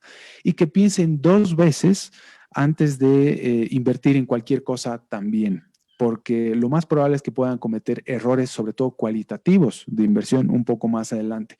Es muy fácil para los gobiernos inducir a inversiones fáciles y de corto plazo para los gobiernos. Entonces hay que estar muy atentos. Es una de las grandes características también que ha habido en los últimos 15 años con la política económica del MAS, inducir a los empresarios a invertir en proyectos muy ambiciosos, pero que conforme avanza el tiempo no habían sido tan beneficiosos. Ahora mismo has mencionado, por ejemplo, el caso de una familia con alto patrimonio que tiene un proyecto estancado durante ya 5 años. Mientras más ambicioso es el proyecto, más cuidado hay que tener, más bien. Entonces, hay que tener mucho cuidado.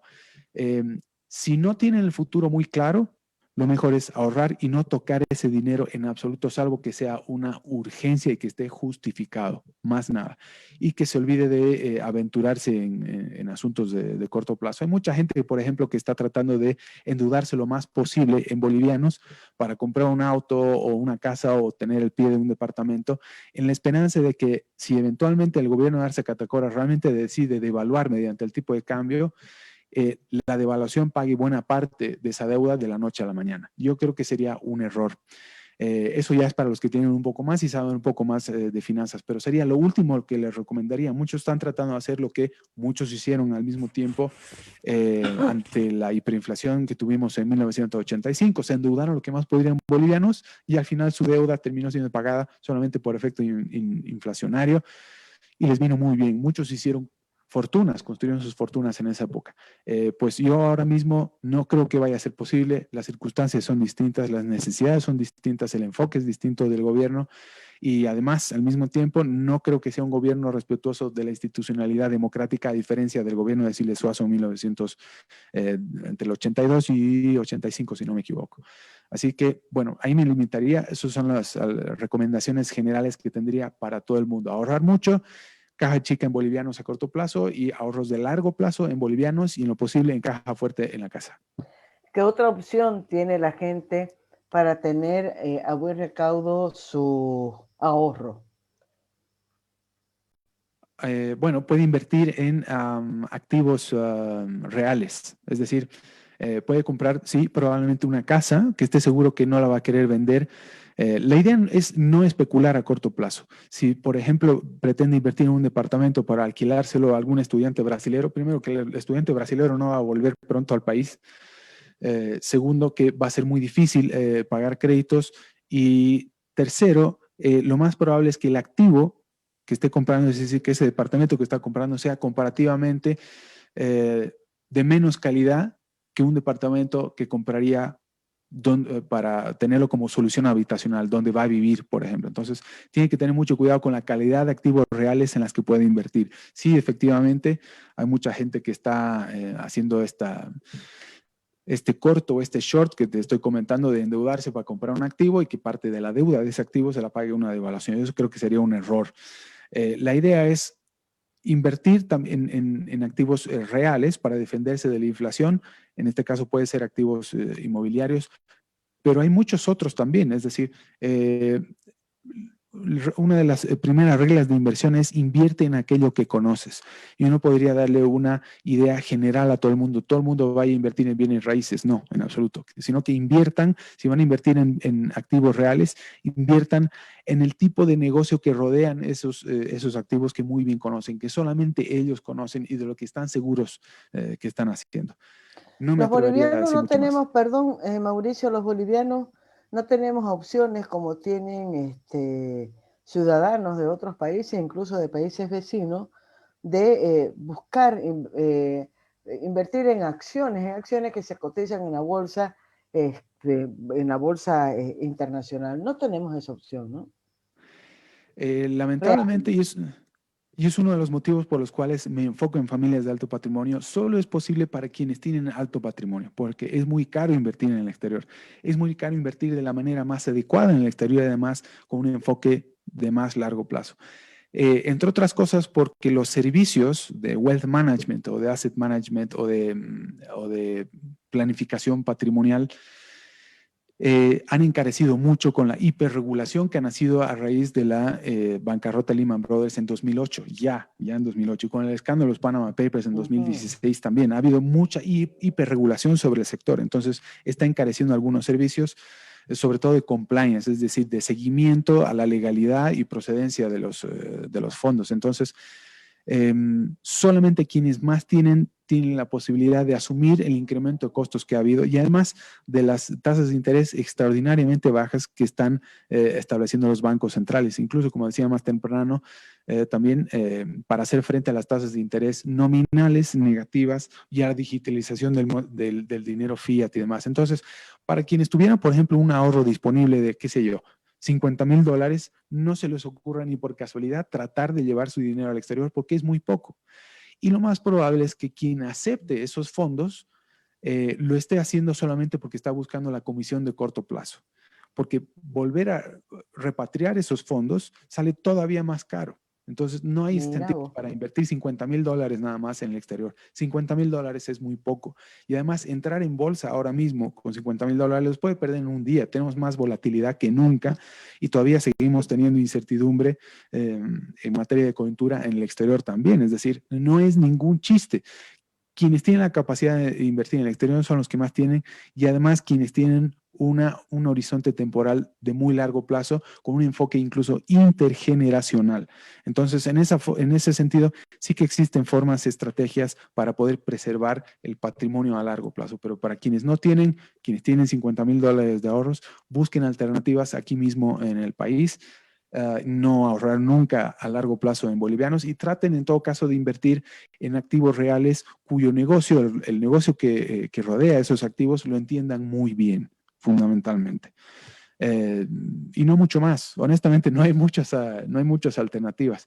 Y que de todas maneras siga con su vida cotidiana, que no se aventure en nuevos negocios que no entiende o que le preste al cuñado. Hay que proteger los ahorros Mira más vos. que nunca. Prometo que esta es la última y te libero. No, tranquila. ¿En qué queda la famosa frase o la máxima que dice, en las crisis se presentan las mejores oportunidades?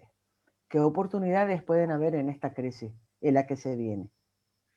Las mayores oportunidades en tiempos de crisis están para quienes han advertido las crisis, es decir, para quienes han hecho las tareas previamente a la crisis. No es que llegue la crisis y yo voy a hacer algo. Muchas veces se enfoca esta frase que muy bien has traído a colación, de que cuando hay una crisis uno no sabe qué hacer, que se anima a hacer de todo y puede que le salgan bien las cosas. Pero se refiere más a que quien sabe que está viniendo la crisis se prepara en función de esa crisis, aunque no sepa exactamente cuándo va a llegar la crisis. Entonces, por ejemplo, las crisis le sirven más para quienes durante la fiesta y estuvieron gastando y endeudándose lo que más pudieron, eh, estuvieron ahorrando. Quienes estuvieran ahorrando mientras todo el mundo anduvo de fiesta durante el auge, cuando caigan los precios, sobre todo los activos sobrevalorados durante el auge, van a poder comprar esos activos a precios irrisorios, porque muchos de los que estuvieron en fiesta van a tener que liquidar esos activos para hacer frente a los pasivos que siguen teniendo en el banco y puede que ni así le alcancen. Entonces, quienes estuvieron ahorrando van a ir a comprar esos activos, no para aprovecharse ni nada, sino que van a ser los que vayan a dotarle de liquidez natural endógena, en todo caso, al sistema.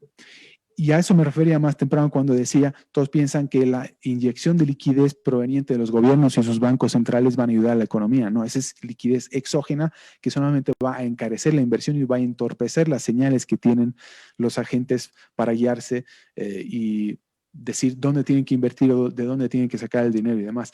Quienes hayan ahorrado durante el tiempo que todo el mundo estuvo de fiesta van a ser los que más y mejor vayan a aprovechar la crisis. Sin embargo, esto también sirve, sí, efectivamente, para quienes estuvieron viviendo de manera complaciente durante el auge, por más que no hayan estado de fiesta, estén obligados a cambiar de forma de pensar. Probablemente hayan estado trabajando en un banco, por decir algo, durante 15, 20 años y no sepan hacer otra cosa y no hayan aprendido a hacer otra cosa mientras estuvo trabajando en un banco. Entonces, si eventualmente termina desempleado, probablemente tenga que cambiar de mentalidad y tenga que emprender. Entonces, el espíritu de optimismo que trae una crisis no se lo puede dejar de lado tampoco. Si llega una crisis, existe la oportunidad de salir adelante de todas maneras. A eso se refiere también. Esos son los dos enfoques en todo caso. Las crisis económicas sirven para aprovechar y poder identificar oportunidades que nadie antes había identificado, ¿no? Es decir, hay nuevos problemas durante la crisis que no había antes, lógicamente, durante el auge. Entonces, si uno es suficientemente capaz de identificar la solución de esos problemas, ofrecer esos problemas a cambio de un legítimo, pues esos van a ser los que puedan salir adelante en la crisis y los que al mismo tiempo van a ayudar al conjunto de la gente, de la ciudadanía a salir adelante. Y eso solamente se consigue con libertad económica. Cuanta menor sea la libertad económica, menos van a ser las oportunidades que existen para poder salir adelante de cualquier crisis. Y lo que estamos haciendo ahora mismo, lamentablemente, en el país es restringir cada vez más las libertades y, por tanto, tener menos oportunidades o que la gente tenga menos oportunidades para salir adelante por sí mismas, porque no tienen el tiempo tampoco de esperar al Estado a que llegue y les solucione los problemas, peor aún si no está, no vive en las ciudades, no está socialmente relacionado y no conoce, qué sé yo, al dueño de determinada empresa o no sabe cómo ofrecer sus nuevos servicios y demás. En ese sentido, sí, las crisis son definitivamente momentos de oportunidad fundamentalmente que uno no puede dejar de aprovechar, pero siempre hay que afrontar el futuro con optimismo en función de que las cosas van a salir bien a pesar de todo. Entonces, yo creo que tu frase es una muy buena manera de cerrar nuestra fabulosa conversación para decirle a la gente que siempre hay forma de salir adelante, que no desespere, por más que haya quedado desempleado y el mundo se le esté cayendo a pedazos, que existen formas de salir adelante, incluso en entornos de crisis. Y me apuro un poco más, estimada Maggie. Creo que ya habíamos hablado de esto antes. Yo sé que mucha gente cita a Steve Jobs por todo y por nada, pero si yo tuviera que identificar algún motivo, un único motivo por el cual habría que admirarlo, es que supo hacer empresa o supo llevar a Apple en el peor momento posible, en 2008. Sacó el iPhone y fue extraordinariamente exitoso. Es decir, es posible en tiempos de crisis hacer empresa y no solamente hacer empresa siendo económicamente libre, sino además ser la mejor empresa posible del entorno. Eso fue lo que hizo Steve Jobs en la crisis de 2008 con la caída de Lehman Brothers. Y además fue acosado políticamente, el incrementar en impuestos fue sumamente complicado. Y ahora mismo uno de los sectores que más ha beneficiado de la crisis ha sido justamente el sector tecnológico. Así que nunca es tarde para aprender de lo nuevo, nunca es tarde para emprender, pero sobre todo nunca es tarde para cambiar la forma de pensar y ser optimista respecto al futuro, porque eso al mismo tiempo ayuda a tomar las mejores decisiones posibles. Querido Mauricio, es inevitable que yo te ponga una yapa, una reyapa. Claro. Y es tu culpa porque vos me provocás esta yapa. Estoy pensando en la gente joven. Estoy pensando en los bachilleres 2020, en los bachilleres 2019, que supuestamente iban a ir a la universidad, tenían todo un plan, qué sé yo, y todo se ha truncado. ¿Qué decirle a esta generación? Bueno, lo primero es que no tengan temor a equivocarse, que si han decidido estudiar medicina y eventualmente están en el cuarto año y no les gusta medicina, bueno, que hagan el esfuerzo de terminar el último año, que no cometan el error de abandonar medicina faltando un año. Pero si, por ejemplo, estudiando medicina se dan cuenta que lo suyo es la administración de empresas, que no abandonen medicina, que terminen medicina y que de todas maneras se enfoquen con la administración de empresas después, ya con un título, porque nadie dice que estudiar medicina es única exclusivamente para ser médico. Estudiar medicina puede servir para, una vez que estudia después administración de empresas, por decir algo, puede ser administrador de uno de los mejores hospitales del país o en el exterior también. Es decir, existen N enfoques que pueden asumir. Y ni siquiera estoy hablando de las nuevas oportunidades o enfoques que ofrece ahora mismo la tecnología a los más jóvenes de emprender. Por el contrario, sería que trabajen para el Estado. Es decir, a mí me daría mucha tristeza que su máxima ambición sea la de ser un funcionario público. No es que tenga nada en contra de los funcionarios públicos, sino que es mucho más enriquecedor salir del esquema convencional que todos tenemos y que traten de emprender alguna vez.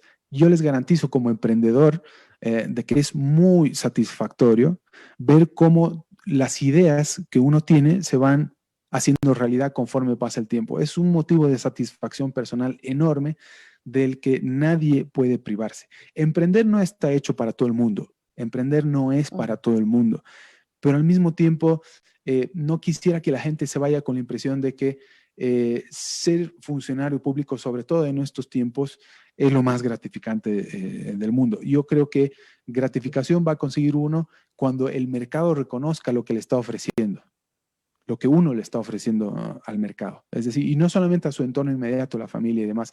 Eso es algo que no permite necesariamente al funcionario público. El mercado no va a reconocer lo bueno que uno es desempeñándose en el aparato público. Insisto en decir, si de todas maneras cree que su máxima ambición puede ser la de ser ministro de Hacienda o presidente del Banco Central, ok, muy bien, pero no va a tener la oportunidad de esa satisfacción personal de poder realizar sus ideas de la mejor manera posible como para que el Estado las identifique y logre mucho más de lo que pueda estar imaginando. Es decir, existen más posibilidades de llegar más lejos emprendiendo que siendo funcionario público, nada más. No es que ser funcionario público, insisto, sea malo per se. Pero sí que aprovechen las oportunidades que hoy existe comparativamente hablando hace 20, 30, 50 años para emprender y sobre todo para los más jóvenes hoy en día. El mundo está hecho para emprender, básicamente. Está diseñado para emprender y a costos muchísimo, considerablemente más bajos que hace muchos años, que la generación de nuestros padres, abuelos o bisabuelos. Es decir, no podemos dejar de aprovechar todo lo que el mundo nos está ofreciendo ahora mismo, solamente utilizando esto, un celular, un smartphone para emprender. Uno puede realmente montar un negocio solamente con su celular hoy en día. E insisto en decir, la satisfacción personal que se alcanza emprendiendo y logrando vencer barreras, sobre todo personales y sobre todo psicológicas, hablando de los efectos que ha tenido la pandemia, pues es estupendo. Es una de las cosas que más le desearía a quien esté saliendo ahora mismo del colegio, que piense en emprender o al menos trate alguna vez en la vida, porque los resultados pueden terminar siendo fabulosos en lo personal sobre todo. Me ha venido a la memoria la experiencia de Mercadito Móvil. Es un matrimonio. Él trabajaba en la gobernación, es un experto en medio ambiente, en control de incendios, en fin, en emergencias, y se quedó sin empleo, ¿no? ¿Y qué hicieron? Vieron que al inicio de la pandemia la gente tenía mucha dificultad de poder tener acceso a los alimentos, a comprar alimentos. Entonces comenzaron a decirle al vecino, yo voy al mercado, lo hago por usted, y vieron que la demanda en el vecindario fue espectacular. Pues se hicieron su mercadito móvil, se llama así, la empresa que han hecho, ¿no? Con su catálogo súper bien, te lo actualizan cada 2 o 3 días los precios, van ellos, vos haces tus pedidos, decís que querés por unidad, por peso, por lo que querrás, y te lo traen esos productos bien envasaditos en sus bolsitas para que no vas al mercado. Ahí está. Magnífico, es decir, Una persona que jamás en su vida pensó que iba a terminar distribuyendo alimentos, o yendo al abasto exactamente. de todas las Uno mañanas tiene, a las 5 de la mañana. uno tiene que estar abierto a lo que le depara el futuro y tratar de asumirlo con optimismo y fortaleza, indistintamente que no existan garantías de éxito. Yo creo que eso es lo mejor que le podría desear a cualquiera, simplemente. Querido Mauricio, hemos duplicado el tiempo, nos hemos ido casi a 2 horas en esta conversación, pero creo que valía la pena. Es la ventaja de Facebook Live, que no tenés restricción del tiempo. Así que te agradezco, pero muchísimo por tu disposición para conversar con nosotros, pero además para permitirnos que te robemos no una, sino casi 2 horas esta mañana. Muchas gracias, Mauricio Ríos. Estimada Maggie, yo he encantado siempre de conversar contigo y de estar siempre en tu programa, sobre todo respondiendo preguntas muy inteligentes, desafiantes y al mismo tiempo recibiendo el feedback también de la gente que comenta. Por cierto, un saludo a Ángela por los comentarios que hizo, a todos, pero en particular a Ángela. Y pues nada, yo estoy siempre a tu servicio y cada que me contactes estaré atento y como te digo, yo encantado siempre de estar en tu programa. Nuevamente, muchas gracias. Le voy a pedir a Davico, por favor, que comparta al pie de la entrevista nuevamente la dirección del blog que tiene Mauricio Ríos para que la gente pueda acompañar todos los artículos que publica, los consejos, los comentarios Es un blog súper interesante, además muy fácil para seguirlo a uno siendo economista. Besos, abrazos desde Santa Cruz de la Sierra, que tengas muy buen fin de semana, pero sobre todo una Navidad bonita, y que siempre estoy escribiendo unos mensajes para la gente que me apoya, diciéndole ojalá que esta Navidad sea tan poderosa que nos permita curar las heridas en 2021, todas las heridas que hemos abierto en 2020. Te deseo lo mismo. Muchas gracias, estimada Maggie. Mis mejores deseos para estas fiestas y sobre todo para 2021. Lo mejor. Que estés muy bien, estimada Maggie. Un saludo. Abrazos, querido. Chao, chao, chao, Mauricio, chao, Davico, chao, gente querida.